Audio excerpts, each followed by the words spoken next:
Le tecniche di Goebbels. Sapete che Goebbels era, come si chiama, ministro della propaganda del regime nazista, molto intimo di Hitler, un bravo oratore ai livelli di Hitler, diciamo, e quindi una persona che sicuramente ne sapeva qualcosa su come guidare le masse. La prima tecnica che mi pare di poter classificare è quella che ho chiamato semplificare ad amplificare.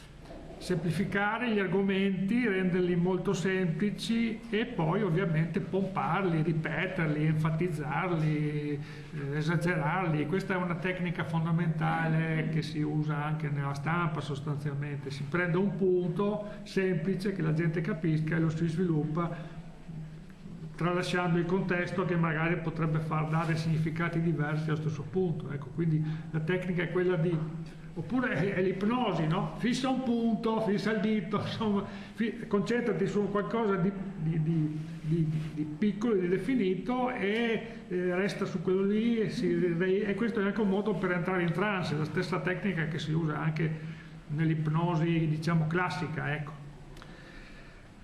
E quindi semplificare, che in altre parole può essere definita in latino reductio ad unum, oppure qualcuno lo chiama reductio ad Hitlerum, nel senso di quando si vuole far passare per cattivo qualcuno lo si paragona ad Hitler e si dice che è come Hitler. Mi pare che il nostro presidente Mattarella abbia fatto qualcosa del genere recentemente, paragonando la Russia al Terzo Reich e Putin a Hitler. Insomma, non siamo tanto lontani, quindi la tecnica è sempre quella, no? L'ha fatto, sì, insomma. Però fa parte di una tecnica che si usava da Goebbels e anche da prima, ovviamente. Quindi ridurre reductio ad unum, reductio ad Hitlerum e poi pompare, ripetere. Questa è una delle tecniche fondamentali. E quindi questo serve a far diventare l'avversario non uno che ha idee diverse, ma il male assoluto. Questa semplificazione funziona di più con le masse. E poi ovviamente, una volta demonizzato, la soluzione è combatterlo frontalmente per il bene assoluto. Quindi da una parte il male assoluto, dalla parte il bene assoluto. Semplifichiamo, non stiamo a entrare troppo in dettagli, se no si comincia a ragionare troppo. L'invasione americana dell'Iraq è stata preparata e giustificata da W. Bush, dal presidente americano, come lotta del bene contro il male.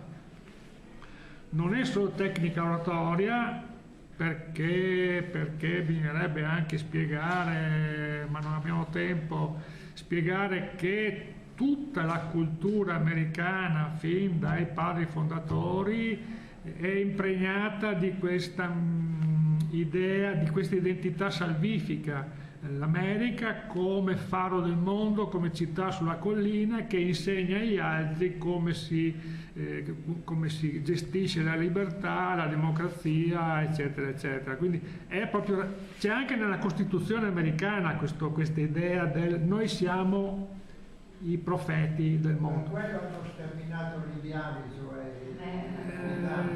sì, chiaramente è un modo anche per giustificare, ovviamente sì, genocidi, stermini o anche riduzione a schiavitù, insomma, noi siamo superiori, voi siete bestie parlanti, quindi non è sbagliato usarvi come schiavi, perché in realtà se vi usiamo come schiavi vi insegniamo le buone maniere del progresso, insomma, imparate a scrivere, a leggere, a stare come si sta al mondo, e quindi è per voi un vantaggio essere i nostri schiavi.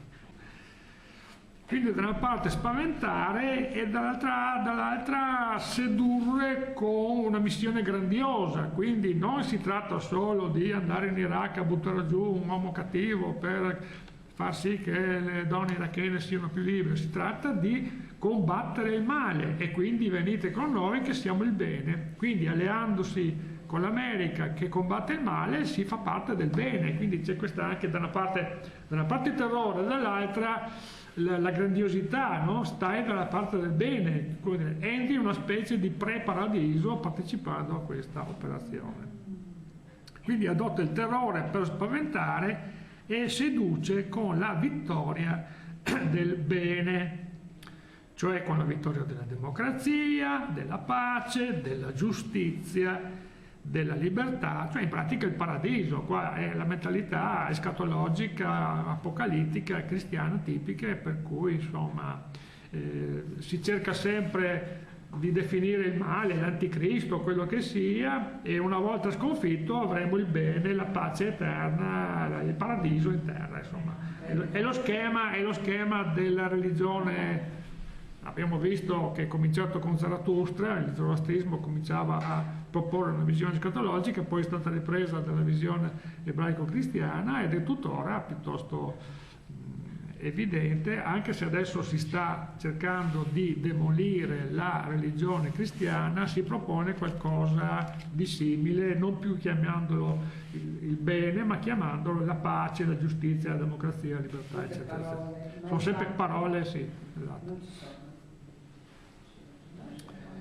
E questo è lo schema generale della religione, che è stato usato nell'impero romano, come abbiamo visto: spaventare da una parte e sedurre con un'idea grandiosa. Quindi quando quando vuoi cercare di convincere anche una persona a mollare la sua idea e a venire su un'idea diversa, è bene che questa idea diversa sia grandiosa, che inglobi quello che la persona già crede e pensa, ma sia più grande, più ampia, più attraente. Questo facilita, diciamo, lo sblocco, facilita, perché le persone ci tengono alle proprie idee, ma se l'idea che si propone è più grande, grandiosa, attraente, seduttiva, funziona meglio. Ecco, e questa era la tecnica che si usava anche ai tempi del nazismo con Goebbels, di cui si sta parlando. E quindi questa credenza esaltante, facile da capire, diventa ideologia e diventa anche quella che è la religione moderna. Ma siccome, come stavo dicendo, siccome la religione tradizionale deve sparire, allora si riformula, si bombarda per la pace, si bombarda per insegnare la democrazia, per portare la libertà. Si fa un intervento militare chiamandolo peacekeeping, portare la pace. È un intervento militare che serve a portare la pace. Come adesso nel caso dell'Iran, per esempio, si giustifica l'attacco all'Iran, che probabilmente ci sarà, qualcosa si farà. Perché lo si fa? Per la libertà delle donne. Allora c'è questa idea del male, che c'è questo famoso episodio della donna ebrea che sarebbe stata uccisa perché portava il velo. Vi ricordate? Avete sentito questa storia? Molti ci credono ancora, ma non è vera. È un episodio reale. C'è un video in cui si vede che questa donna viene in qualche modo rimproverata da un'altra donna perché non porta il velo in un certo ambiente, non mi ricordo quale, insomma. E sta donna a un certo punto cade, ha un ictus, muore lì, viene portata in ospedale ma muore. E poi invece questo caso è stato trasformato come se durante la carcerazione fosse stata, torturata e uccisa perché non portasse il velo. Quindi è stata enfatizzata anche dalla Hillary Clinton durante la campagna americana per la presidenza, tirava fuori questa storia, l'Iran dove le donne vengono uccise perché portano il velo. Ma è una invenzione. Cioè esiste sì una legge che impone alle donne il velo, sì, esiste una legge, ma non siamo nella realtà in cui le donne sono, come dire, semischiave. Vi ho detto anche la volta scorsa, la percentuale di donne laureate in Iran è superiore a quella occidentale, e non sono lauree di casalinghe che poi vanno a fare la pappetta ai bambini, sono donne laureate che hanno anche, non all'esercito, ma insomma hanno una carriera effettiva, svolgono un potere effettivo, giudiziario, tantissime ingegnere che poi lavorano nell'industria, per cui insomma. Secondo lei sono libere le donne in Iran? Sono libere? Cosa vuol dire sono No, liberi? nel senso possono mettere o non mettere Ma il io velo, fare la carriera C'è- che vogliono, studiare quello che perché non vogliono. parliamo All'università di- sono libere secondo lei? Ma perché non parliamo dell'Arabia Saudita? Perché l'Arabia Saudita fa parte No, dell'impero del dica il suo bene. pensiero. No, non sono libere. Di mettere il velo? Sì, no, di muoversi da sole, senza o con il velo, sono controllate in maniera tremenda. Ma come fa a sapere queste cose? Io ho letto un libro grande così. Vabbè, bisogna andare in Iran e vedere come stanno le cose. Chi ci sta? Da una iraniana il libro, l'ha scritto. Non vuol dire niente, bisogna andare in Iran e vedere col proprio occhio. Cioè, secondo Oppure, lei Ma non quello è che vero? succede adesso, scusi? ma Quello che succede allora, adesso, le donne, vengono ammazzate. donne disposte a scrivere questa roba negli Stati Uniti si trovano perché trovano finanziamenti per descrivere un Iran che Quello sia. che succede adesso, scusi, Vai. la realtà di adesso. Cosa? Ma scusi, tutte queste che sono morte, tutti questi morti, la stragrande maggioranza sono donne. Anche bambini.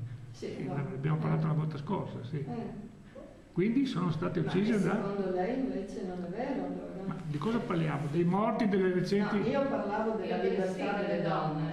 Va bene, quindi. Secondo me una donna che può andare all'università e poi esercita un mestiere da laureata mi pare che sia un'opportunità che in Occidente non sia così diffusa, per cui una libertà sostanziale c'è, sì. Poi se trova un libro che dice il contrario, bisogna vedere qual è la fonte, chi ha finanziato il libro. Una donna iraniana che è riuscita a scappare dall'Iran. Sì. L'ha scritto perché è riuscita a scappare.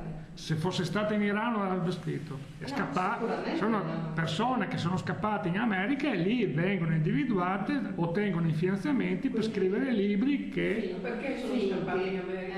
cioè finto, tutto finto. Hanno i finanziamenti per scrivere. Ma Delle si non trova- verità, allora, scusi. Cosa Sì, si dica. Sono- propaganda esiste. Adesso io non so nel dettaglio chi sia questa donna, cosa abbia scritto, non lo so, per cui non posso descrivere, giudicare un libro che non ho mai letto. State attenti Non che. lo so, cioè, questo Vabbè. si chiama legge di Lolita a Teheran. Adesso Legge? Lolita a Teheran. Era un insegnante di lettere che ha dovuto fuggire perché là addirittura quando vai all'università la mattina ti perquisiscono sotto il velo e se per caso ti trovano le unghie dipinte o qualcosa, cioè sei messo in carcere, fustigata, perseguita. Questa è una testimonianza di questa donna. Sì. Io seguo anche testimonianze di altri che dicono che questo non è vero, non esiste. Dicono che la donna va Adesso- da sola con le amiche, fumano erba, fumano le droghe Boh. nei locali. Non possiamo decidere. Dobbiamo Penso che io dico. stiamo ammazzare per le strade, ma Ecco, la questione delle uccisioni nell'Iran ci è stata venduta come una strage fatta dal governo sui dimostranti. Sì. È questo che credete? E dopo in 2 giorni 70.000 morti, ma facciamoci ridere. Dicevano che erano stati 70.000 morti. 10.000, dai. No, 70.000, vabbè. In certi giornali. Allora, qual è la convinzione? Hanno fatto questa strage dei dimostranti. Il risultato, ci sono altre fonti che dicono non è vero. Sono morte 2.500 persone, gran parte poliziotti. Chi ha ammazzato i poliziotti? Non le donne e i bambini che erano lì, erano agenti segreti che hanno sparato sui poliziotti e sulla gente inerme. Agenti pagati, mercenari, pagati dai servizi segreti israeliani e americani per fare quello che poi è stato fatto in piazza Maidan quando è stato il colpo di Stato in Ucraina, la stessa roba. Cioè, c'è una manifestazione, diciamo, per l'inflazione, per la corruzione del governo, una manifestazione normale in cui va tanta gente a protestare per un problema che esiste veramente. Questo, in Iran stavano protestando per il fatto che la moneta iraniana non vale più niente, sì, stavano protestando per questo, fattori economici, non politici. Non politici. Sì, era una rivolta. Questa rivolta è stata penetrata da agenti mercenari che hanno cominciato, e sono anche le foto, che hanno cominciato a sparare, come hanno fatto a Piazza Maidan, stessa roba, verso i poliziotti, ammazzandone tanti, qualche centinaio, e verso la gente che stava lì, ma neanche non partecipava alle manifestazioni, gente che usciva dalla farmacia o dalla bottega è stata ammazzata da questi agenti. E dopo tutto questo è stato dipinto come un atto del governo, un atto di barbarie contro il popolo che manifestava la sua protesta contro il governo. Ma è propaganda. Non so, lei ribalta tutte le mie convinzioni e le cose. Sì, lo credo, ma se noi leggiamo i giornali, i media, diciamo, normali, il Corriere della Sera, la Stampa, troviamo questo. Ma i giornali sono finanziati dalla Presidente del Consiglio, cioè dalla Presidente del Consiglio, e sono finanziati dall'Unione Europea, perciò non possono Però vede come è efficace la propaganda che si fa attraverso i giornali, no? Quelle uccisioni sono una dimostrazione che il governo iraniano, gli Ayatollah sono un governo barbaro che uccide la gente che va a protestare, ma non è così, non è così.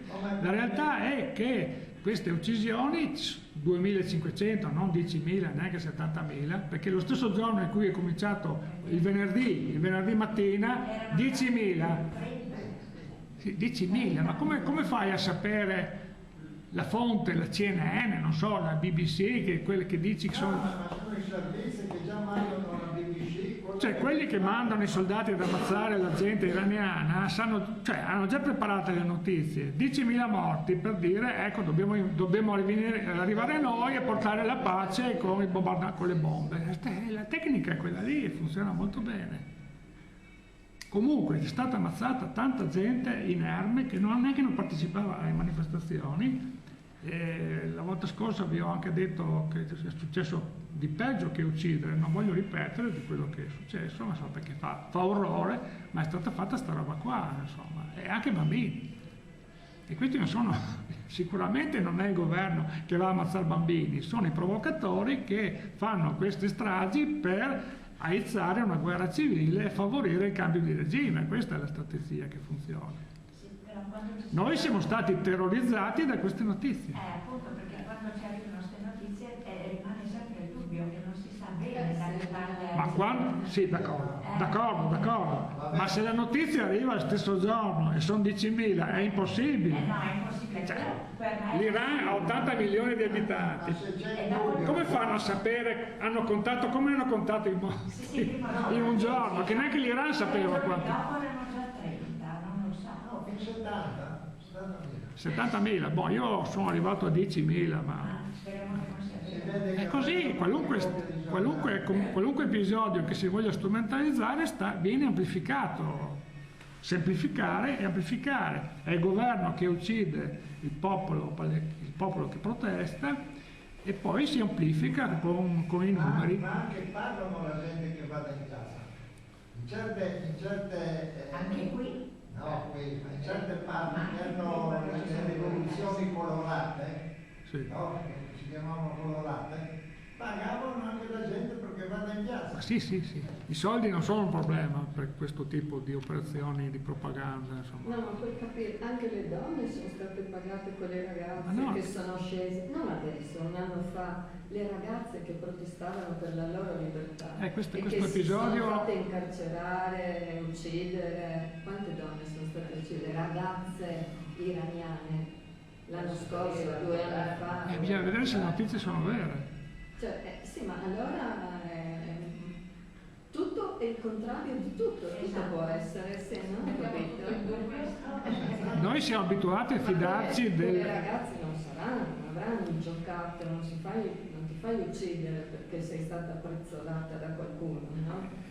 Io non posso adesso contestare queste uccisioni perché non so di che episodio sto parlando. Ma quante proteste sono state fatte dalle donne in Iran, le ragazze? Non Ma adesso, dai, non si ricorda. È quello che ci dicevano, bisogna vedere se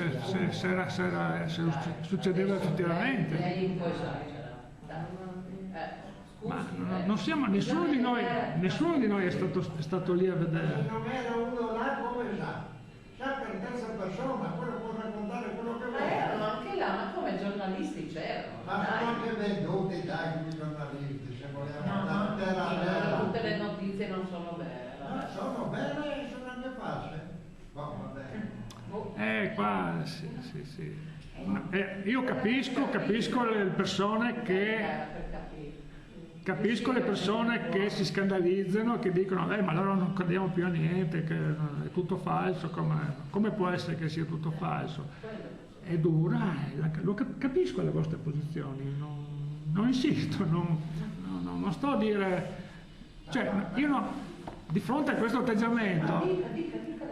parla sempre dell'Iran, dall'Arabia Saudita, Emirati, Italia, Italia. Ma esiste un modo... Quelli sono quelli che allora non si parla. Esatto. Perché sono interessi. Esiste un modo in cui si possa dimostrare che queste persecuzioni sulle donne non esistono. Esiste un modo? Esiste un modo? No. No. E quindi è inutile anche parlare. Cioè, l'unico modo è andare lì, parlare con delle donne, ma ci sono testimonianze di questo. Se le cercate le trovate, donne iraniane col velo che parlano e dicono le cose come stanno. Ma iraniane? Non iraniane immigrati in America che poi sputtanano. Questo è un classico, che poi quelle che sono là non possono parlare?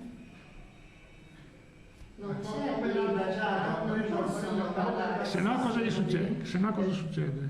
Ma le incarcerano, le uccidono, le sopprimono. Ma ci sono giornaliste iraniane che parlano di queste cose e non sono incarcerate, sono giornaliste che scrivono sui giornali. Ma io non le vedo tanto.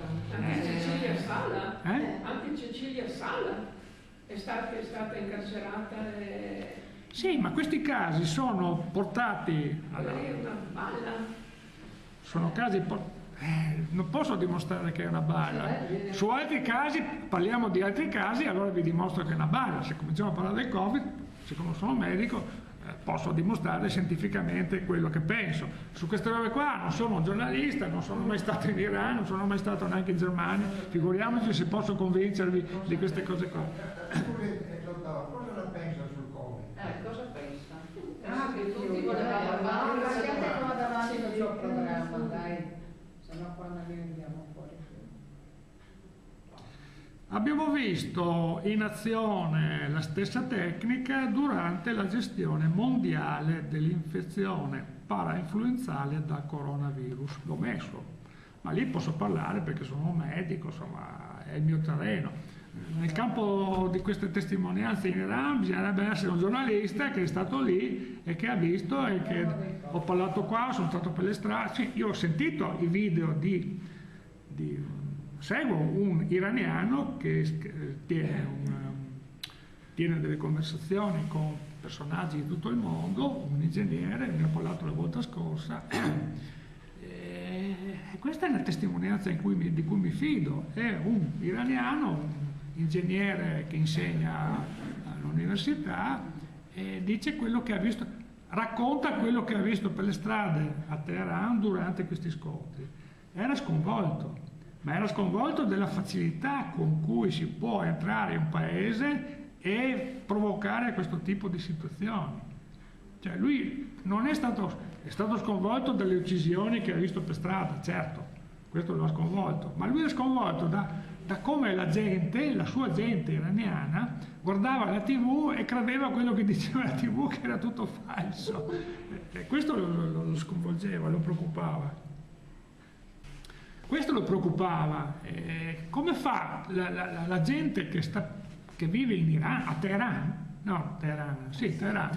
come fa a fidarsi di questi canali che raccontano balle? Vedeva la gente che era confusa perché sentiva questi canali che dicevano cose che il governo stava crollando, che eccetera, eccetera. Era tutta una operazione di manipolazione delle masse preordinata che veniva portata avanti e lui è riconosciuto, veniva portata avanti in modo più efficace di quel che pensavo fosse possibile, per cui era rimasto sconvolto. Queste testimonianze mi pare che siano credibili.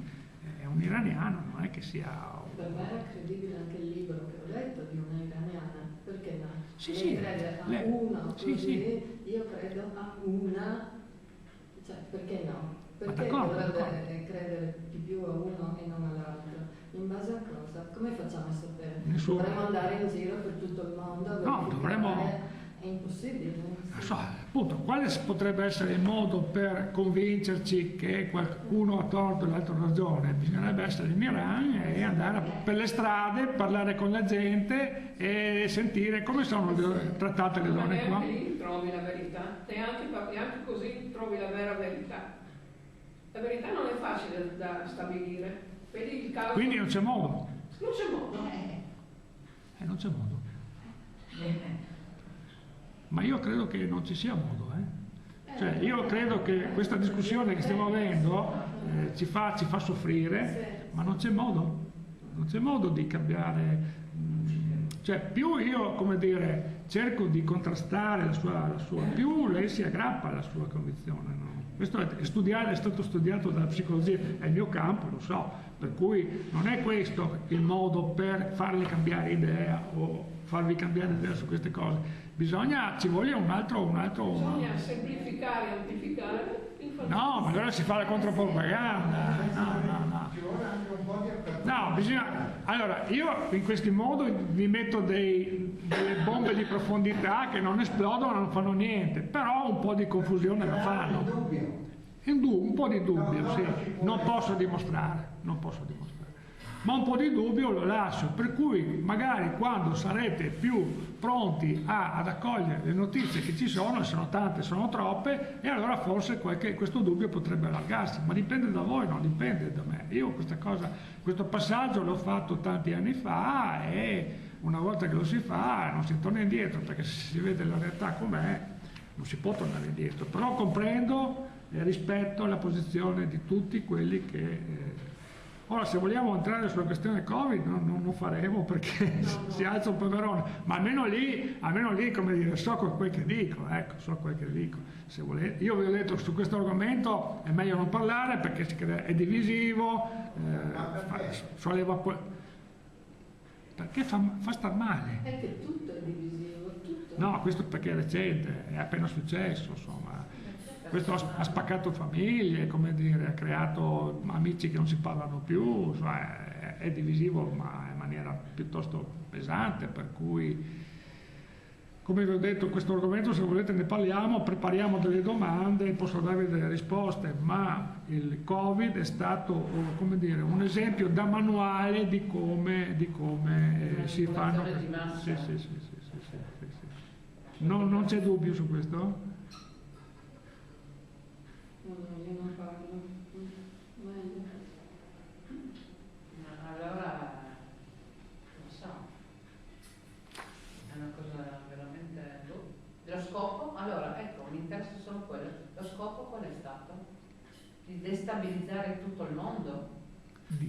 Lo scopo di cosa? Lo scopo di aver manipolato, di averci fatto credere delle cose che alla fine... Io posso spiegarglielo, ma ci vuole un po' di tempo, sai? No, Cioè, lo farà prima della fine. Dai, intanto è stata un'operazione, come dire, per vedere se funziona, e ha funzionato alla grande. Ha funzionato alla grande. Non in tutto il mondo, perché ci sono paesi in cui in Africa sì, d'accordo. ridono ancora di noi, vabbè, insomma. Velocemente, Sì. sì, d'accordo. Il motivo per cui è stato fatto, c'è un motivo che è abbastanza convincente, è un motivo economico. Lo accenno brevemente.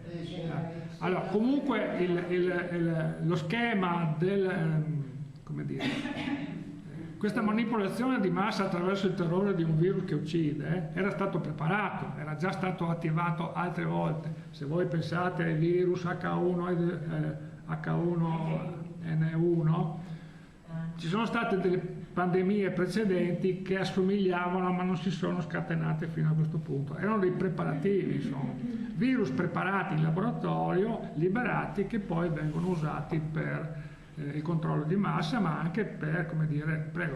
Ma si è prestata a questo anche la Cina, visto che è nato là? Il virus è stato preparato in Cina perché in America non si poteva farlo, e quindi... E la Cina era d'accordo? Sì, perché è un'arma di guerra. siccome era una professoressa cinese che faceva questo lavoro sul il coronavirus, è stato preparato a Wuhan da biologi cinesi che hanno adottato un metodo francese per fare quella manipolazione che poi ha reso il virus così cattivo. Il coronavirus è stato trasformato in laboratorio, non c'entra il babbuino con il pipistrello, ma neanche per sogno, è impossibile, cioè il biologi è impossibile. Quindi sono storielle che si raccontano alle masse per dire, sai, è successo così, è sfortuna. Va bene, sì. È stata fatta in laboratorio, è stata preparata. Diciamo che l'operazione è partita prima del tempo, si voleva farla più avanti perché c'era un problema economico grave in quel momento, c'è stata una crisi finanziaria, la bolla stava per scoppiare, la famosa bolla finanziaria che nel 2008 aveva già cominciato, aveva già fatto un bel tiro, stava per crollare il sistema dei mercati, per cui serviva un'iniezione di denaro potente per tappare la bolla. Mi spiego? C'era una bolla, sta per scoppiare la bolla finanziaria, bisogna pompare denaro perché la bolla si espanda di denaro. Se no, se mancano i fondamenti economici su questo punto, allora è inutile andare avanti. Insomma. Questa era la situazione.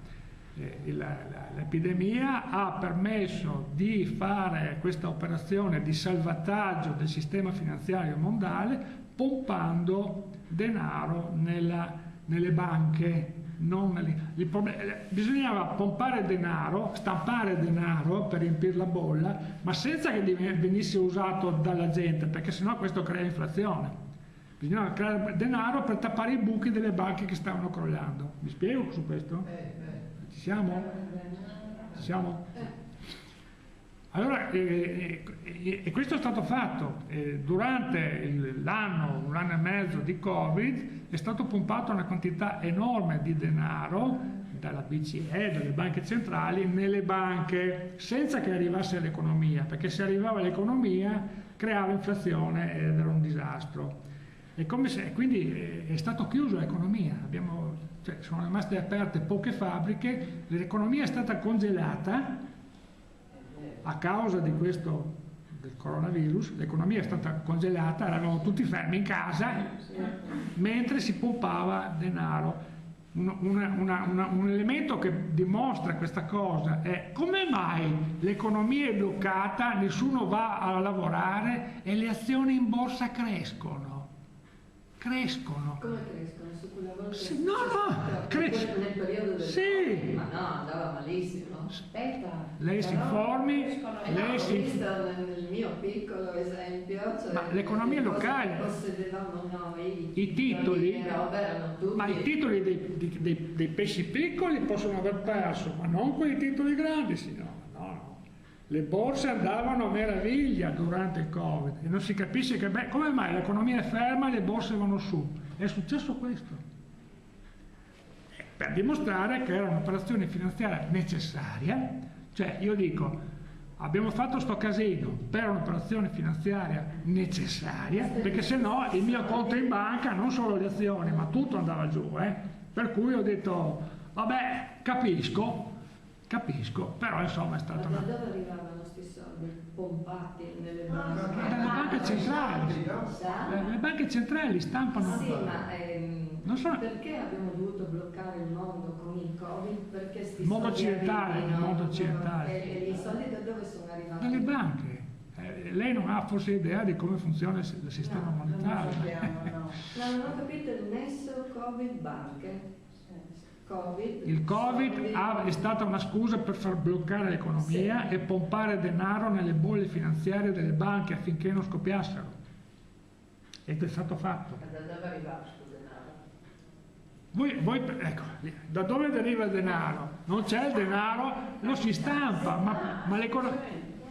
E perché non l'hanno stampato senza il Covid? Non so come dire. Perché, le ho detto, perché se stampavano denaro, quel denaro in più avrebbe creato un'enorme inflazione e i costi sarebbero esplosi, perché come la famosa episodio di Weimar, quando si dava a comprare le patate con una carriola di soldi, insomma, perché il denaro non costa mai più niente. Bisognava bloccare l'economia e pompare il denaro nelle banche che stavano crollando, e questo ha sostenuto il sistema finanziario. E dopo pian pianino è stato ripreso il controllo.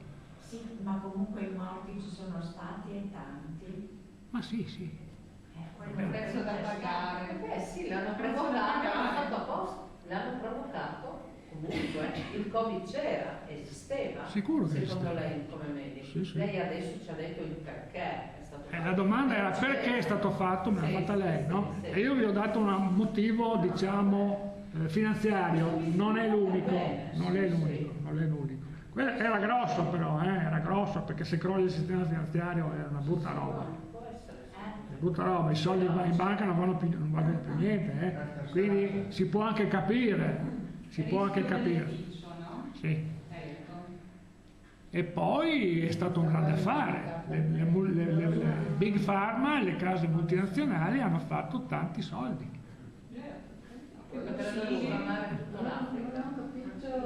E poi ci sono tanti altri aspetti di cui non vi parlo, perché sennò mi prendete per matto, ma più avanti, verso la fine del corso, magari ci torniamo. Oggi vi ho dato un elemento, diciamo, finanziario, che non è poca cosa. L'altro è quello soldi, money, e poi ci sono altri aspetti del controllo di massa per vedere se questo sistema funziona, e ha funzionato molto bene, direi che... Qualcos'altro in futuro. Sì, ma già Bill Gates ha detto che ci sarà un prossimo virus, a parte che questo virus, il coronavirus, era stato annunciato. Come facevano a sapere? Era stato annunciato un anno prima. Sì, ma ci sono notizie. Voi sapete, un'altra grossa, dopo basta. Il virus ufficialmente arriva a febbraio-marzo del 19? Febbraio. Quel virus lì girava già in giugno. Sì, ma anche qua... No, ma è stato dimostrato, cioè test fatti. C'era uno che faceva per conto privato analisi sui coronavirus e ha visto che c'erano gli anticorpi in aumento già sul coronavirus già in giugno. Non si capiva neanche in terapia intensiva, sono morti già a ottobre quando hanno iniziato i morti, che non si capiva da dove venivano in terapia intensiva, polmoniti che non sono riusciti a risolvere e non capivano come morivano, perché morivano queste persone, non c'erano i test, non si sapeva che esisteva, ma già a ottobre morivano. Sì, è vero. Ma il virus, non è vero che il virus è cominciato dove era quell'italiano lì, il primo virus, è falso, non è vero, c'era già diffuso, era già il giro, sì. Per dire, mia figlia abitava a Milano, ma lei a novembre si è ammalata, non guariva più, ma non si sapeva che c'era il coronavirus. Ma no, questo coronavirus era brutto, Non sto mica dicendo che è tutto non guariva. Questo coronavirus era pestilenziale perché è stato modificato in laboratorio, era un'arma biologica.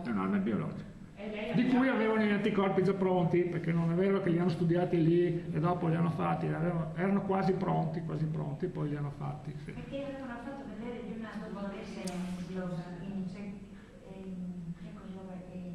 nella Repubblica Ceca, mi pare, che aveva già effettuato degli studi prima per far fronte a questo tipo di... Sì.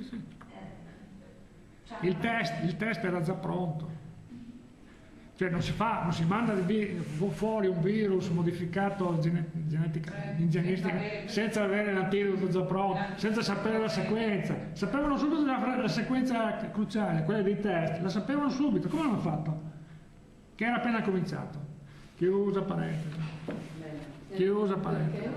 No, ma questo fa parte del tema che la manipolazione delle masse funziona molto bene, ci sono tecniche molto efficaci e prenderne atto non è piacevole, crea ansia, crea situazioni divisive, crea reazioni di negazione, ma questo è comprensibilissimo, però insomma l'argomento è questo mi secca dover, come dire, far finta che non esistano queste cose qua. L'onestà intellettuale mi impone di almeno fare qualche cenno, poi bisogna gestire la cosa. Però il vaccino ha lasciato strascichi in tante persone. Cioè, non so, problemi di cuore, di quel, di quell'altro, perché io non sono medico. Lei mi sta tirando su un argomento che abbiamo già sforato. Ma questo era sul giornale. Se comincio a rispondere, poi dice. Allora, lei lo chiama un vaccino. Lei lo chiama un vaccino. Non era un vaccino, era una terapia genica. Non è un vaccino. Il vaccino è prendere un pezzetto di un antigene, di un virus, di un batterio, quello che volete, inocularlo, modificarlo in modo che non sia infettivo, per esempio, e far sì che inoculandolo si generano anticorpi contro preventivi, no? Quindi ti do un vaiolo modificato, ti do un polio modificato che non ti fa ammalare, però ti fa sviluppare gli anticorpi contro la malattia vera. Questo è il vaccino, giusto? Ecco. Quello che abbiamo fatto non era un vaccino, era una terapia genica, era un codice di RNA che stimolava a produrre alle nostre cellule quel pezzetto di geni che è tipico del vaccino, in modo da avere una reazione contro questo tipo di quel pezzetto di geni che loro conoscevano già. Ma è una terapia genica, è una terapia che non si... sia la Pfizer che la AstraZeneca? AstraZeneca, Pfizer e quell'altra, come si chiama? Quella di Bill Gates? Insomma, No, no. cos'è? Quindi se io mi prendo questo, selenio, zinco, Sì. vitamine, non serve che io mi faccia... No, io mi sono vaccinato contro il coronavirus prendendolo. Finalmente l'ho preso, ho detto sono immune e andate a quel paese. Questa terapia genica cosa stimolava? La terapia genica è inserire nel nostro corpo un codice genetico, l'RNA, presente il DNA? Sì. Sono i geni, insomma, no? L'RNA è il messaggero, quello che trasforma il codice genetico in proteine che poi... Quindi si sono inseriti in una situazione, un meccanismo abbastanza delicato, molto delicato, mai sperimentato prima. Noi siamo state le cavie, no, io no perché non ho fatto il vaccino, ma la maggior parte sì, per stimolare questi anticorpi in questo modo qua. Un modo brillante, ma porca miseria, fanno prima sui conigli, fanno sui polli, fanno sulle scimmie, ma non sugli umani, sui bambini. Non è un vaccino, è una terapia genica che permette di produrre anticorpi che dovrebbero essere efficaci contro questo coronavirus. Poi, onestamente, un epidemiologo intervistato, quando è venuto fuori il vaccino, gli hanno chiesto come va questo vaccino? Funzionicchia, vi ricordate? Non mi ricordo che fosse. Funziona, ma non tanto. Ormai mi pare che stasera non parliamo di... Questo dimostra che non si deve parlare del coronavirus. Non si saprà mai. Cosa? Fino in fondo le cose. Ma io ve la posso spiegare, se mi date 4 ore ve la spiego abbastanza bene, con grafici e tutto, insomma è il mio mestiere, però non servirà a niente, perché rimane sempre, ma non è possibile. Non è possibile che abbia fatto una cosa così grossa. Ma come è possibile una cosa del genere? Interessi per farla. Ed è questo che funziona. Siccome è così grande non può essere falso. Siccome è così grande tutto il mondo non può essere falso. Quanto bene è stato. Ma quando vedi gli scienziati? Comunque l'operazione Covid come controllo delle masse ha funzionato bene. Lasciamo stare il vaccino, lasciamo stare le sostanze. Insomma, pensiamo ai bollettini quotidiani. Il bollettino quotidiano, oggi sono morti. Ma scusate, che senso ha?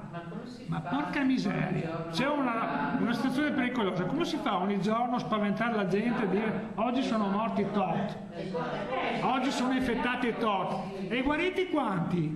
Non si parla. Quelli che non sono morti, quelli che non sono morti, Ma no, ma scusa, muoiono 10, guariscono 100, ma perché non dici 100 anche invece solo che 10?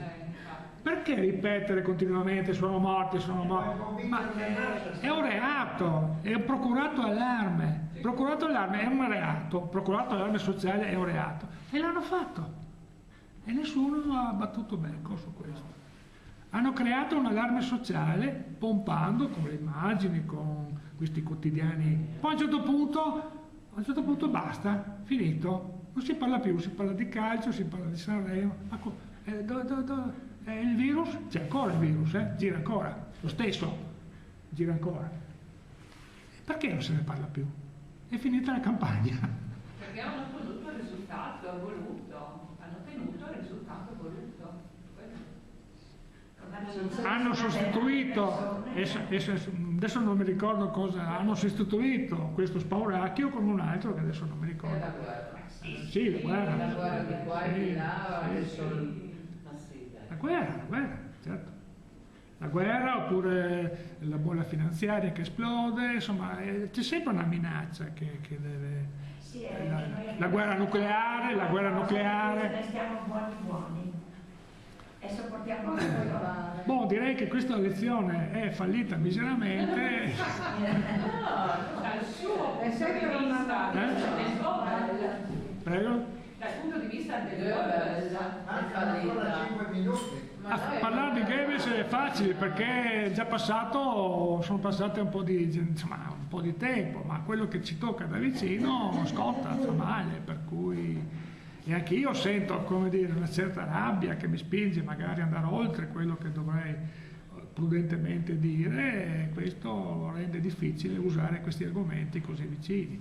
D'altra parte siamo in una fase del corso in cui tocchiamo argomenti che sono vicini, perché dopo di Goebbels arriviamo a Hollywood, arriviamo ai progetti di controllo delle masse fatti dagli inglesi, e anche lì succedono nefandezze piuttosto grosse, senza parlare di altre cose che mi vengono su, ma non posso dire. Del passato comunque. Sì, del passato. Una roba passata, boh, ve la dico così, dai, è stato, oggi la giornata è andata così a viole, però è una cosa, forse ve l'ho già detto,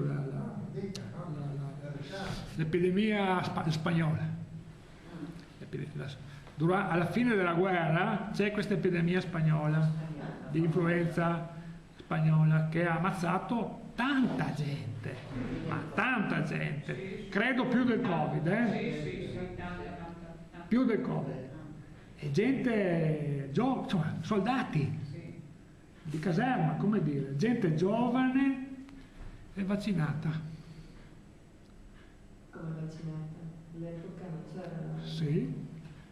Alla fine della guerra Rothschild, che ha in mano le case farmaceutiche, sapevate che Rothschild, la famiglia Rothschild ha le case farmaceutiche, le ha in mano, è la sua fonte di ricchezza, tra le altre, poi c'è anche tante altre cose. Alla fine della guerra Rothschild ha proposto al mondo di vaccinare tutti contro la meningite. La produceva lui, però sa, la meningite è una brutta roba, per cui vaccinare tutto l'Occidente, insomma tutto il mondo occidentale, sarebbe stato un progetto importante per prevenire la meningite. Bene, la meningite sarà stata anche prevenuta, solo che il vaccino faceva crollare le difese immunitarie. La gente moriva non di influenza. E questo è dimostrato, è riconosciuto anche dall'Organizzazione Mondiale della Sanità. L'Organizzazione Mondiale della Sanità ha riconosciuto che a morire durante la spagnola non era per causa del virus influenzale, era batterica, erano polmoniti batteriche bilaterali, streptococco, non mi ricordo cosa, erano batteri, polmoniti, causate dal crollo delle difese immunitarie provocate dal vaccino anti-meningite. Non se ne mai, i colpevoli non sono mai stati puniti. però quel lavoro lì che ricorda tanto questo processo di cui abbiamo parlato adesso, ricorda da vicino, ma lì è stato un disastro proprio. Ma Un quanto disastro. tempo dopo l'hanno riconosciuto? La vaccinazione antimeningite provoca un crollo immunitario, per cui un'influenza, un batterio che è lì esplode, insomma. Ma quanti anni dopo hanno riconosciuto che... L'OMS l'ha riconosciuto qualche anno fa, non molto. È stato nascosto ovviamente. Chi ha in mano la stampa? Se non i Rozzi saranno i Rockefeller, saranno quella gente lì, insomma. No? E vi ho anche accennato che si sospetta che una delle cause di aumento di morti in Italia, dove ci sono stati tanti morti, 7.000 morti. In Lombardia, Sì, a Bergamo. Sono stati 7.000 morti, tanti. Più che al sud poi niente. È stata appena fatta una vaccinazione antimeningitica di massa. Ops. Nessuno ha detto niente. Lo dico io, ma ci sono le foto di gente che fa la fila per vaccinarsi contro. C'era stato un caso di meningite nel bergamasco, la gente spaventata è andata a vaccinarsi a fare quello lì, insomma, quel famoso vaccino che provoca un crollo delle difese immunitarie per qualche misura. Adesso non so spiegarlo tecnicamente, ma è così. E quelli sono stati più suscettibili degli altri al virus. Non è stata la causa, è stato un fattore aggravante che ha causato questi decessi. Quanto tempo ci vuole per eliminare? Contro la meningite cosa si dovrebbe Io ho fatta questa, Io l'ho avuta. Ma contro la meningite bisogna perdere la paura. Allora, la meningite è una situazione, ve lo spiego. La meningite è un batterio che è presente nel naso nel 50% delle persone, quindi metà di noi hanno il bacillo della meningite nel naso e non sa di averlo, e lì è in equilibrio con gli altri funghi, batteri e virus che abbiamo nel corpo, insomma, il corpo è pieno di queste robe qua. Sì.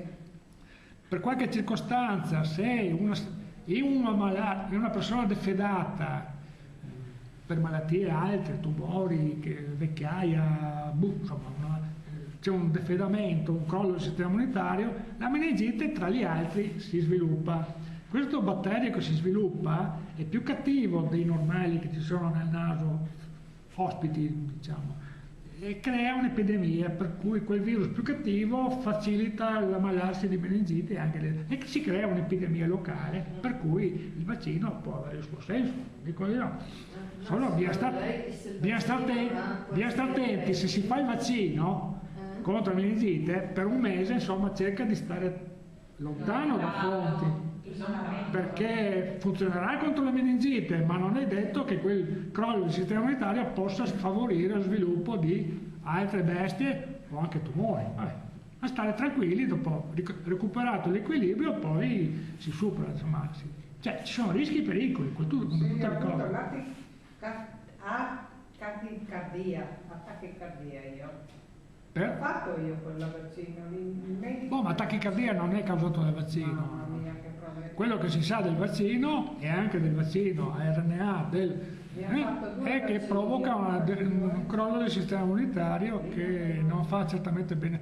Allora, io quando ero studente a medicina, con questa chiudo, mi insegnavano igiene e medicina preventiva. Non si vaccina durante le epidemie e tantomeno durante le pandemie, perché c'è il virus che gira. Se vaccini, in quel momento lì c'è quella fase di crollo del sistema immunitario e quindi diventi più suscettibile. Oppure devi stare proprio chiuso in casa e stare attento perché sei fragile in quel momento lì.